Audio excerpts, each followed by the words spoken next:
strategy, you have an idea that you want to implement. So you actually are able to do the whole PDCA cycle, plan, do, check, act, that you're able to give those examples when you're interviewing for positions within the company. One of the many reasons, right, to put aside that the predominant reason would be the passion of trying to make a difference, whether it's within the affinity group, trying to learn and educate and become an ally, and as well as trying to, where can I leave this position or this company a better place than how I found it? So what I was going to say, aside from as to why we should be joining ERGs, if we say, okay, I've done that, but my career is going a different way, I do have to say, and this is more the Claudia view, we do have a moral responsibility to help others along the way. Some of us took us longer to get in a different, to our pathway. It shouldn't be that hard for others if we can help them and mentor them along the way. So if you have not joined an ERG, please do so. But without further ado, you'll be delighted with the panelists and talking about all the great benefits as to why you should be joining ERGs within your company. And thank you. That's really what I wanted to say. Thank you so much. Hopefully you can join ERGs within your company. And as we say within Toyota, vayamos juntos. Have a great day. Thank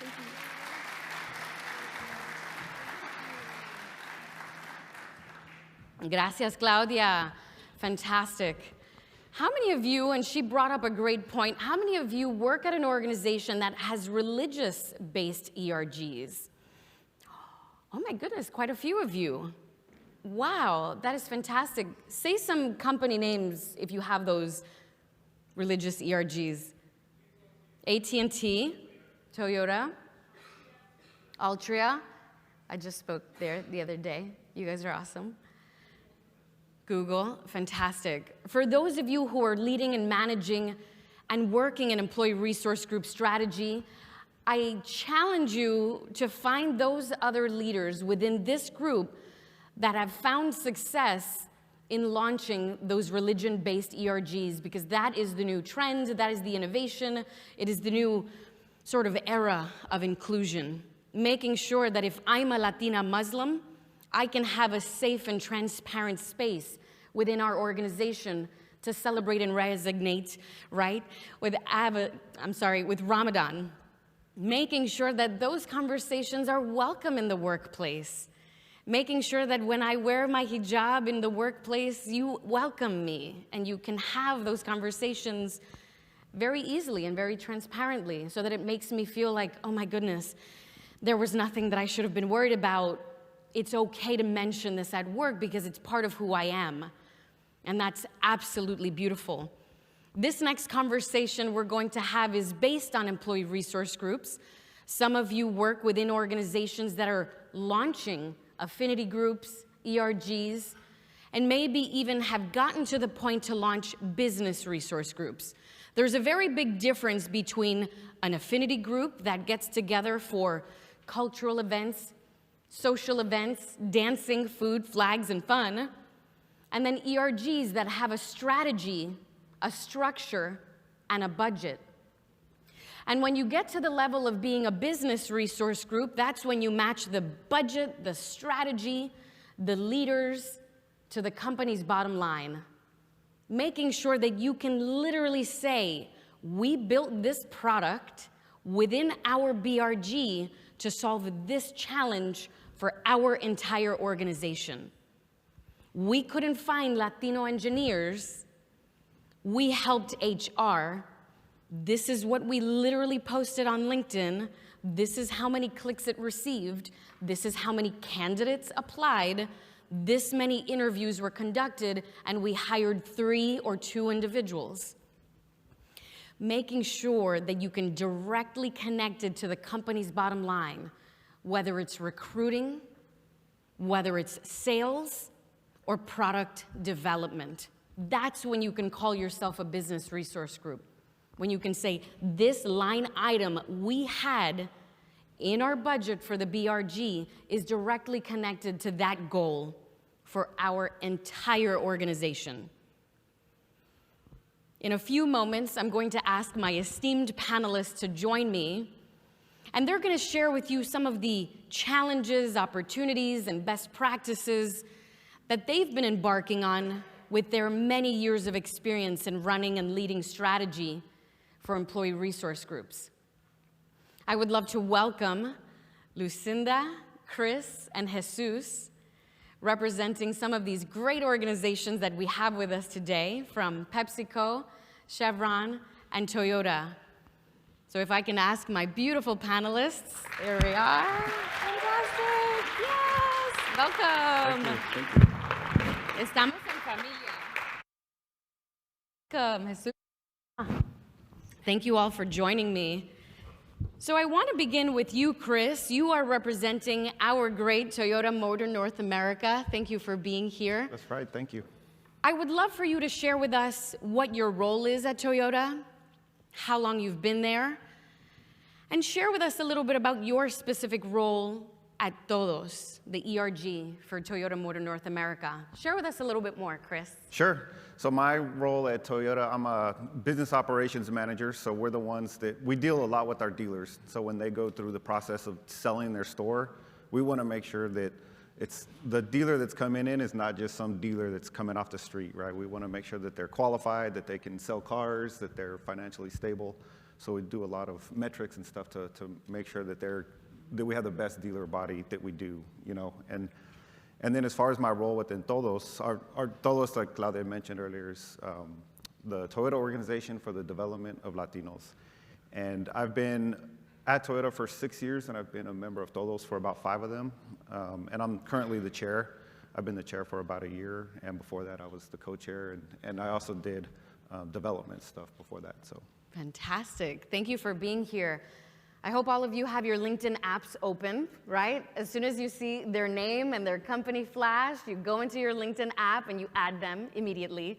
You take a picture and you hashtag hacer. Lucinda and I have worked on so many programs for Chevron. We've probably done 4 this year alone, and most recently to wrap up Hispanic Heritage Month.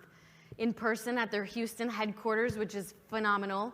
They have global chapters for their ERG. So I had the opportunity to meet Lucinda in person this current year, and they had representation with people in Australia, Latinos managing their Latino ERG in Africa, in Latin America, and all across the globe. Lucinda, you've been in HR for quite some time. Tell us what you do at Chevron and what your role is for the Latino ERG at Chevron. So thank you for having me. So Lucinda Macias again. I have been with Chevron for 18 years, all in HR. I am, at the moment, an L&D specialist, so I deliver training to folks in North America, Canada, as well as Latin America. Very passionate about ERGs. I have been involved over 16 years in ERGs, sitting on leadership teams of our Somos, which is our Latinx Hispanic ERG, the Women's Network, as well as the Black Employee Network. So super involved. At the moment for Somos, I am the Global Deputy Vice President. I will be moving into the Vice President role in January. So we have several Chevron folks here. As Jai mentioned, we have over 3,200 employees, a part of Somos globally, and we have 24 chapter sites across the globe. We just recently launched our Colorado ERG. So Nice, super excited to be here. Thank you for being here. Remember, Lucinda Macias, LinkedIn, Chevron, add her immediately. Now, Jesus, thank you so much for being here. We're actually gonna have an opportunity to work together in 2 weeks when I come down to Dallas. And I want you to tell us a little bit more about your role at PepsiCo, what you do, and your role at the ERG. Yeah, thank you. I'm really excited to be here representing the company. I've been with the company going on 6 years now and fairly new to the ERG space, but really proud to say that I'm the only Latino male in the DE&I space on the food side. So really excited to be up here on behalf of the company. But a lot of the work that I do is programming and managing budgets for all 10 of our ERGs on the food side. My counterparts, shout out to them, they're out here on the crowd, they're on the Pepsi side, and also here representing the company. So really excited to just be here to learn and learn from my peers as well. Fantastic. Thank you all for being here. I want to make sure that you all are writing down some questions on the religion ERG launch, on how they've been able to launch global chapters. making sure that you're aware of the differences between affinity, ERGs, and BRGs. I have a question for Chris. From your time at Toyota and managing and being involved with Todos, the Latino ERG at Toyota, tell us what have been your insights and understanding from all of the measurements and research and the data that you've all done through surveys. What have you learned? Yeah, that's a really great question, and it's, surveys and that kind of thing is really ingrained in the Toyota culture. So one of our core values is a term called Genchi Genbutsu, which means, it's a Japanese term, which means go and see. So go to the source, find out for yourself. And that's really the heart of what we did when we stepped back and we decided, hey, let's not just survey our members, but let's go the extra step. Let's look at the attendance data. Let's look at where our members are located as far as work group wise, and let's just dig into that. And so, like, we looked at trends as far as who were the people who attended a lot of events in the past, and then, maybe there was a drop off. So, like, how do we talk to those people? And so we actually heard a lot of really great feedback, and one of the things that stood with me to this day the most is somebody told me when I interviewed them, they said, I don't really go to Todos for career development. I go to the women's group for career development. I go to you guys for fun. And that really just struck a chord with me. And I was like, man, we really need to be, although we had done some really, really great series and training and stuff like that, I think that we just needed to change our branding. And that's something you were talking about earlier, is changing our branding. And we needed to just be more serious about career development. And I think that there was obviously a gap because our members were saying that and we were hearing that feedback. And so we've really, over the past couple of years, had to just be very intentional when it comes to career development in particular. Yes, thank you for sharing that. I know that a lot of you have probably resonated with that statement. Oh, this is such a fun group. It's always salsa dancing and guacamole, and they're always such a good time. We need to make sure that we are changing that narrative and that perception. We want to make sure that everyone in the entire company and organization comes to our ERG programs for professional development, career advancement, the mentorship program, all of those development opportunities, not just for, ay, van a bailar salsa, let me go to this event. Thank you for sharing that. And it's not to say that, hey, let's stop doing those things. Let's keep doing those things, but let's improve, in the areas where we can. Absolutely, it's very important. Thank you for sharing that. Lucinda, how about you all? Is there something unique that comes from the constant surveys that you all do, something that you learned from your audience, specifically around engagement? We have that question a lot because people say it's Zoom fatigue, we can't get anyone to show up because there are so many events during the day and the week. What have you all learned? So I think we survey, and I think everybody, well, a lot of people could relate here, is sometimes we survey to survey, just to survey. Yes, right? So, and sometimes the feedback we get is that we survey too much, right? So we have to be targeted with the surveys that we send out. Within Somos, we have targeted surveys after big events, right? Or with the completion of programs, our mentoring program, our Chevron Latino leadership program. So we have targeted timing of when we survey our folks, right? And we don't ask many questions. It's what works, what didn't work, what should we stop? And just give us any kind of feedback. So we make it short, sweet, and simple. We collect the feedback. Not only do we have targeted surveys, but we also conduct look-back sessions and debrief sessions on the plan, with the planning committees on what worked well, what could we improve for next year.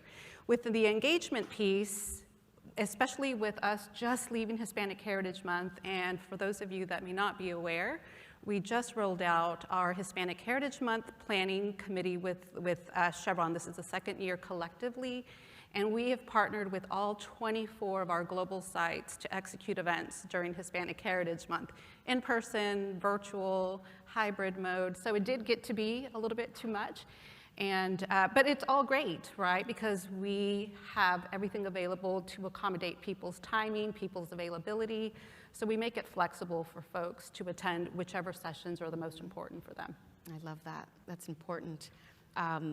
Take some notes, ask some very important questions, especially about the global aspect Jesus, I want to talk to you a little bit about the program that you're all about to host. Tell us what happens during that program, who's invited, what the goals are, how you're involved, and how some of us that are part of ERG strategy can also create an event like the one you're about to host. Yeah, definitely. So we're getting ready to host our annual ERG leadership event where we bring in, across PepsiCo, we have 10 ERGs, and we're getting ready to host all 10 of our leaders across all 10 ERGs. So about 110 people have RSVP'd. We sent out invites a little bit over 150, so that's a really good turnout, more than we were expecting. And we're getting ready to have everybody come into our Plano headquarters where we'll have some coaching sessions with, he's gonna come and do a workshop on diversity and being what it means to be a diversity leader in the ERG space, the unique experiences that you gain from being in a leadership position that you might not gain from your day job, and the level of exposure that you gain in those leadership positions as well. So we're getting ready to host this 2-day event where we come in and yes, we want to celebrate our leaders for all the hard work that they've done throughout the years, especially now being virtual and then coming into being in person.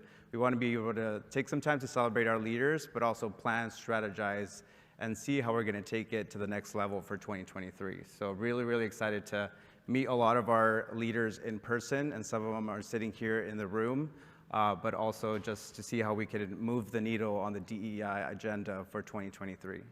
I love that. And so if all of you are wondering, how do we begin strategizing and planning with other ERGs to keep their special events and cultures and traditions and months in mind, that's really a fantastic strategy.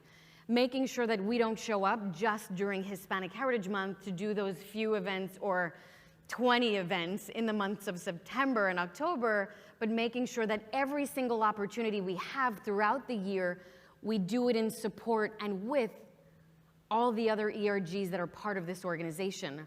Chris, can you share with me an example of some intersectionality or cross-collaborative events that Todos, the Latino ERG, has had with other ERGs so that you don't just show up during Hispanic Heritage Month? Right, yeah, that's actually one of our big items for us every year, but particularly this year, we've put a little bit extra focus on it.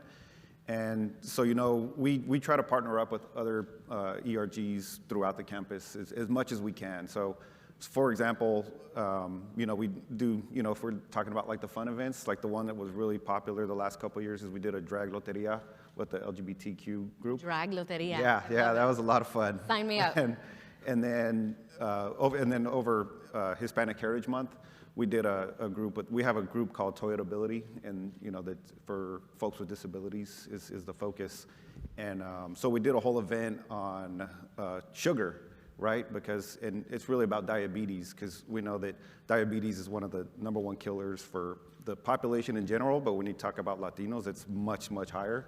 And so it's obviously it's an important topic for us, right? And so the conversation was like, how do we limit our sugar? And so it was a good partnership between the two groups. And then we've done several service events. We have a group called Terra, who's more like earth focused and that kind of thing. So we've done a lot of events with them as far as like cleanup of different like lakes and that kind of thing. Nice. So.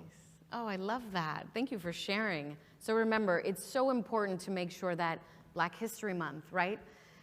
Asian Pacific Islander Month, Women's History Month, Disability Awareness Month, have an opportunity and create the opportunity and working cross-culturally and cross-departments with those other ERGs that we can support them. Say, it's Pride Month. We have a bunch of Latinos who are part of the LGBTQ community, and we would like to see them represented on your panel discussions. It's Latina Equal Pay Day, it's Women's History Month. It's an opportunity for us to embed ourselves and support our other ERGs in those conversations. Lucinda, I want you to talk to me a little bit about the global aspect and global perspective of your groups. I met Maria, who's the Somos Latino ERG lead in Angola, Africa. Right. And I was blown away and curious as to seeing, like, wow, She speaks Portuguese. Her name is Maria. She's in Africa. She is African. Tell me about the structure that you have from a global perspective and what types of activities they do with the Latinos in Africa.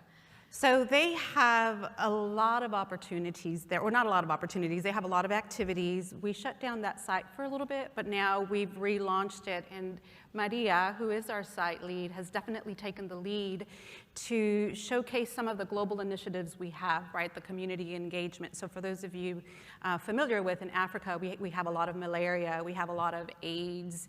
So in partnership with the Global Health and Medical, our Africa site, with Somos, they partner to showcase events on how to take care of yourself, as well as community engagement, so partnering with their community partner of choice to make sure that we're conducting volunteer events.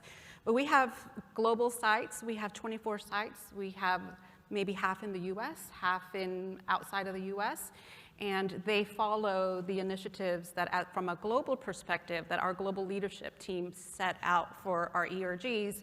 They mirror those metrics, they mirror those initiatives, and then they roll out to fit the need of that current location. Fantastic, thank you. And Jesus, talk to us a little bit about some of the goals that you have for next year. What types of development programs do you wish to roll out within the ERGs at PepsiCo? What are some of the challenges that you're hoping to find solutions for? And how that process works for you, since you work with all of them? Yeah, definitely. So all 10 of our ERGs across our beverage sector and also our food sector operate under the 3 pillars that our business operates as well, which is people, community, and business. So although we don't call them BRGs, we still refer to them as ERGs. We still want to be able to instill the importance of the business within our ERGs, and we want to be able to amplify the voices within our ERG leaders for them to have an impact on the business as well. So we've partnered very closely with our brand teams and also external vendors so that our ERG leaders have a voice on the products that we're putting out there, especially if it's going to be targeting a certain demographic or a community. So we have really close partnerships with our brand teams to ensure that we are moving the needle forward on the DE&I initiative, but also doing it the right way. Nice. Thank you for sharing that. I want to open up this question for any one of you here on this panel. I'd love for you to share an example of how you've connected your employee resource groups, its members, directly to the community, whether it's cleaning up parks. I know I've done tons of volunteer activities with Toyota in the parks and in the lakes. But share with us some ways in which you're making sure that your ERG members are connected to making sure our communities are thought of. Can any one of you share some examples around that? Yeah, I could go first. We also have run a very close partnership with our PepsiCo Foundation, which is a global foundation, in ensuring that our ERGs are represented in the community, especially in the communities that we all live in. So under our community pillar, we also instill all the community work that our ERGs go out into the community and do. But on top of that, our company also has this platform that's called One Smile at a Time, because we try to create smiles with every sip and every bite. So our ERGs are encouraged to go on this platform and upload all their community work onto the platform. So not only ERG leaders can go on the platform and search, it's like an internal Google search where you can go into the platform and search by geography what's happening in the community, where volunteers are needed. So we encourage all of our members to go on there and add their volunteer events, not just for ERG leaders, but also anybody in the organization that wants to go out and make a change and impact someone's life can go onto the One Smile at a Time platform and help out in the community. Thank you. So I'd like to go next. Yes. Being the community chair for both Somos and the Women's Network.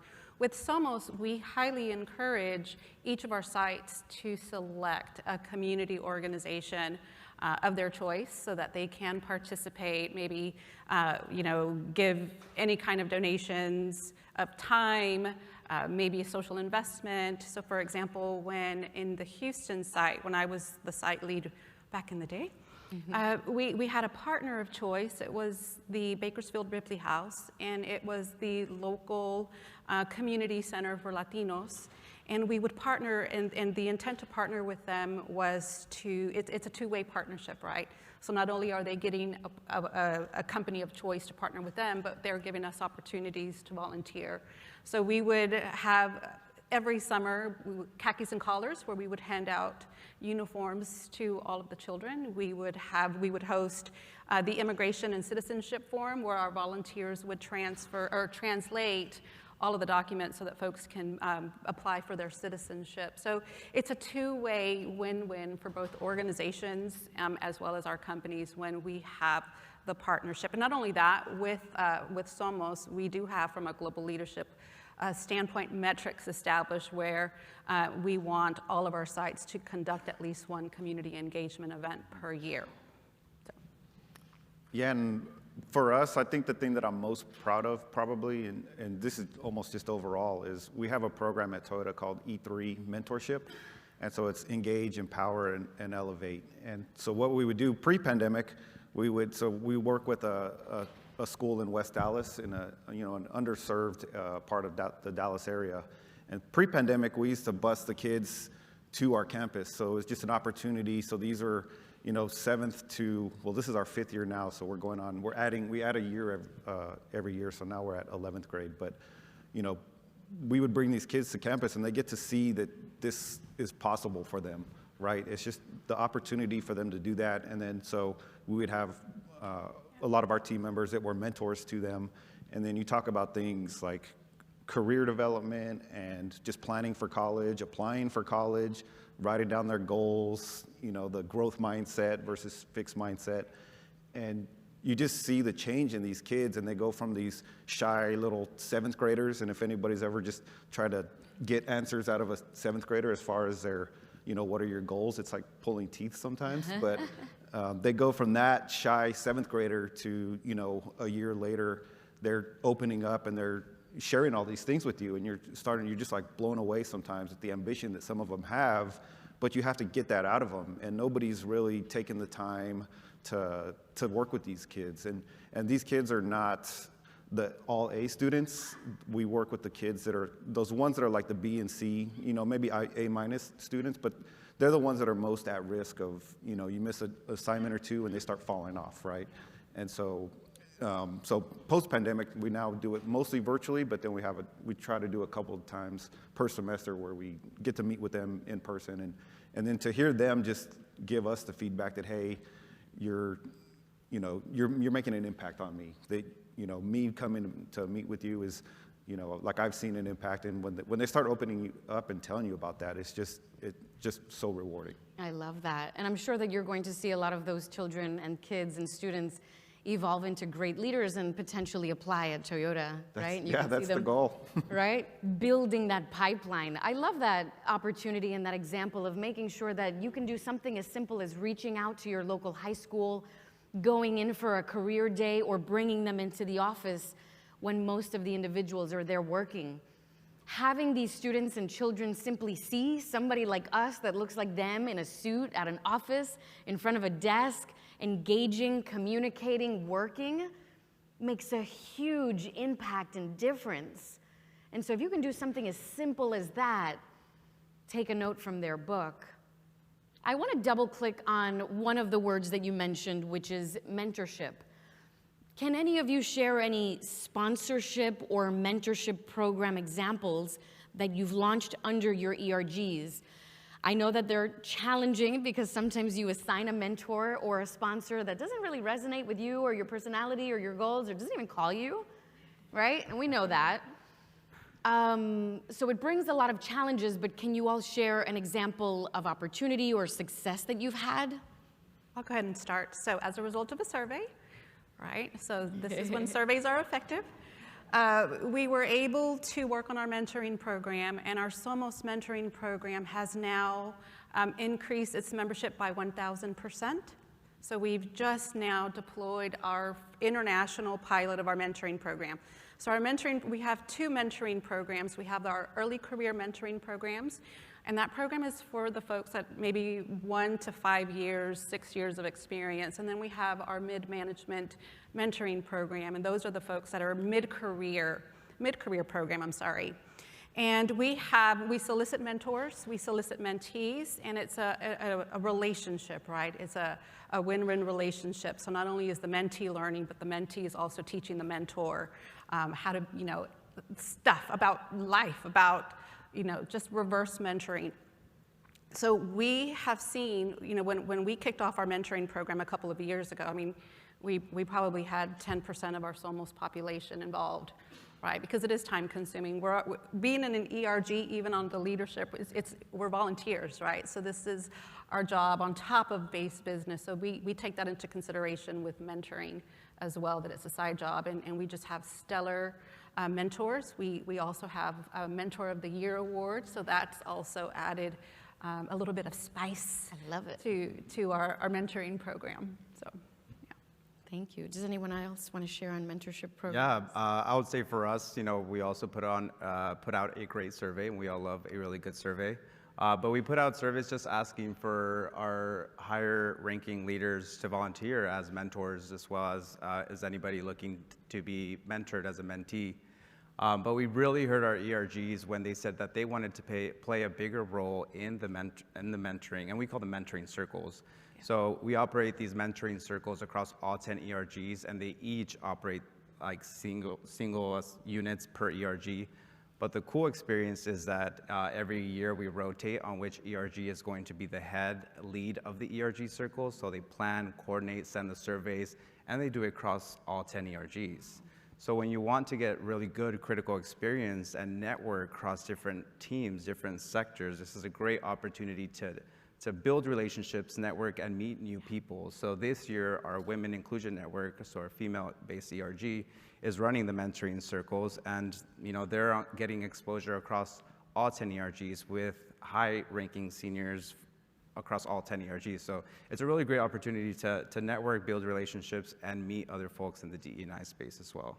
I love that. Thank you. And I'm sure Toyota has Yeah, quite a few. Us as an ERG, we've tried to steer a little bit away from creating our own holistic approach, just because Toyota has a lot of resources that are already out there. So our take was, let's not reinvent the wheel.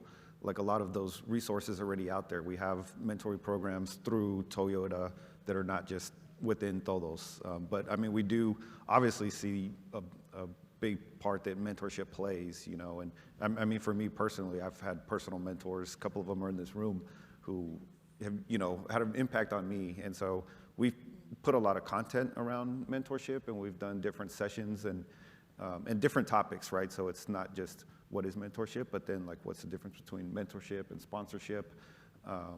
And yeah, it's obviously an important topic, but I think our approach though has been that there's a lot of resources out there, so let's use what we have. Absolutely, leveraging those already existing resources. Well, I hope you all received some nuggets of wisdom, some encouragement, some strategies and tips. But now it's an opportunity for you all to ask questions of these individuals who've been doing ERG strategy and work for quite some time. Maybe you have a question about engagement, perhaps about how they leverage their executive sponsors, how to launch a new chapter, or how to have a different perspective when it comes to development, product ideas, or innovation. My colleague, Ileana, who's incredible, is up at the top of the stage and ready for your questions. Yes, right over here.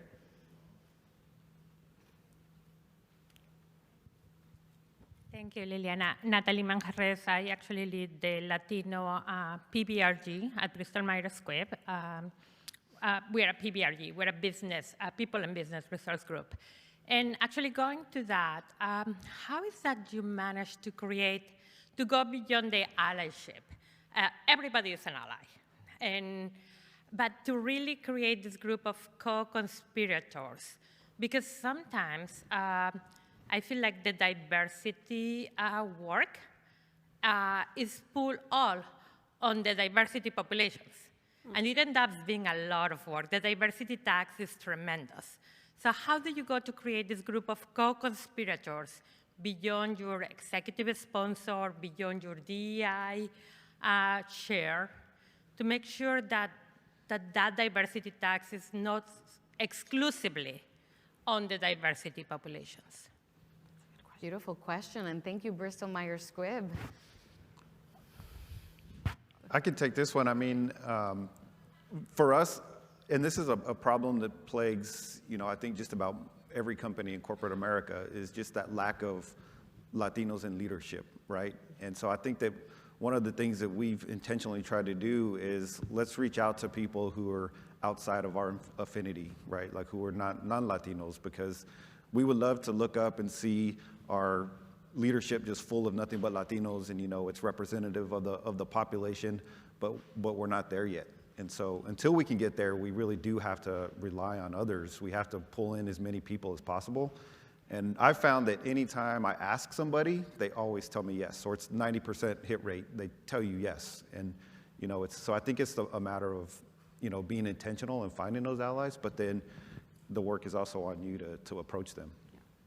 So we recently, for the Hispanic Heritage Month, we partnered for the first time with our Enabled Network. Our Enabled Network is the network of employees with disabilities or employees with family members with disabilities.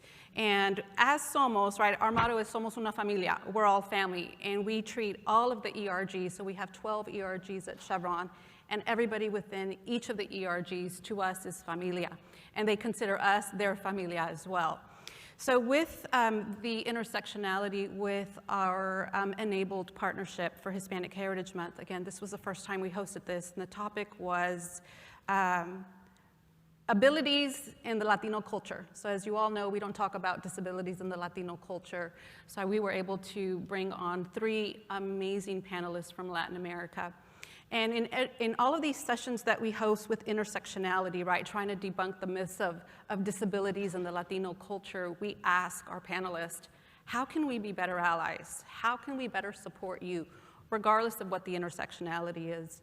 And the response is ask. Ask us how you can support us. We'd be happy to tell you how you can support us. So if there's one piece of advice, if you're wanting to become a better partner, become a better ally, is to ask the other affinity group or the other, your other colleagues, how can we as an ERG better support your ERG? Beautiful, thank you. Yeah, I would just add to that we do a lot of work across our ERGs. We actually just hosted a workshop not too long ago with our beverage partners as well on how to successfully run an event cross ERG, but also cross our sector. As you guys know, PepsiCo is really huge. We own a lot of brands. So how do we collaborate cross-sector and cross-ERG work? We actually just hosted, and we always try to have our ERGs work across our sectors and broadcast their events all throughout North America, even our partners in Canada. But we just hosted our LGBTQ plus ERG Equal hosted for Pride Month. They had a public speaker come and speak to them that was queer, deaf, and Asian. So this was collaboration between our Equal ERG, our PepsiCo Asian Network ERG, and then also our Enable for employees with disabilities. So it's really important to remember one thing, we're all human. Yes, we come from different places. We might dance a little differently, but we're all human, so there's common ground there. So there's always opportunity to collaborate across ERGs for a bigger impact. Beautiful, thank you for sharing. And we have a virtual question. Question from Carmela Guizar Sanchez, Chief of Staff, SHW Development at Google. How do your ERGs work with leadership to address DEI issues around hiring, progression, company culture? We take the chancla out? No, so at Chevron, we're very strategic when it comes to that. We have a very close partnership with our executive sponsor and co-executive sponsor. And we really leverage our executive sponsors, our colleagues, to be able to utilize their role to be able to help us move the needle right. So for those of you that are considering launching an ERG or in the midst of a new ERG, make sure you do consider an executive sponsor, because your executive sponsor can definitely help you move the needle. They'll provide you strategic direction. They can be your sounding board. They can partner with the other executive sponsors for your other ERGs to share best practices. So I would highly recommend that they also become the voice for you when your ERG is facing some sort of headwind or barriers. But can it be done? Absolutely. They are there to support, they're there to be our voice, and they are there to take the chancla out. So, there you go. Yeah. And they can give you more money. That too. Yep. I would say for us, same, our executive sponsors. Our executive sponsorship is crucial in the ERG work. For us, it's typically someone very senior within the organization with a lot of influence. So just working across the ERGs with the different executive sponsors, because each one has their own executive sponsor, can help move the needle on the DEI agenda, but also, work across the different initiatives that we've, as PepsiCo, have made for our racial equality journey. So under one of our pillars, which is our business pillar, a lot of our leads connect with us in the DE&I space on what can they do to move the REJ needle forward? How can we get more representation in higher positions? So we want to also amplify the voices of our ERG leaders, and we want to hear what they say. So that's why we value, the work that they're doing out there in our business planks as well. Yeah, I have the same answer. It's our executive sponsor. I wish she was here so she could hear me brag about her a little bit, but she does. She's probably watching. Yeah, she does a lot of blocking and tackling for us so that, she makes it easy on us. She gets us, the right meetings with the right people, and we're also pretty fortunate that she moved recently from our sales pillar into our social innovation team. And so she's solely focused on D&I now. And so that's very helpful because, she's a part of the right conversations at the right time with the right people, and it makes it very easy for us. And so I got to give her all the credit, when it comes to that. That's fantastic. I love that you all mentioned the executive sponsor. And working with so many employee resource groups and executive sponsors for over 15 years, I know that there are executive sponsors that are assigned to you that you never even hear from. I know that that's a fact. But a lot of times it really just takes us asking them and challenging them and inviting them to the conversation so that they can never say, well, they never called me. They never told me how they needed my help or my access or my insight or my budget. I know for a fact that Chevron brought Mark Nelson, their executive sponsor for the Somos team, to our last program in LA for Symposium. And he was blown away by what he was actually experiencing and seeing us do here. That makes a world of a difference because now he's totally invested. He was so busy, but he made the time to be here, and just asking made that happen. Yep. And so making sure that you go out of your way to say, oh, this is my executive sponsor. This is what we need. You have influence, access, and data, and input, and money. We need you to show up. We need you to kick off this program, and we need you to start investing more time and energy into our conversations.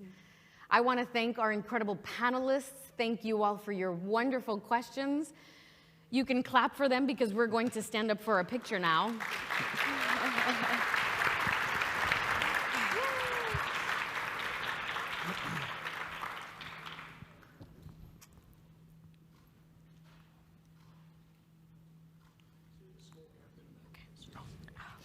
Oh, branding, I love that. Thank you. Thank you, everyone. You can go. Thank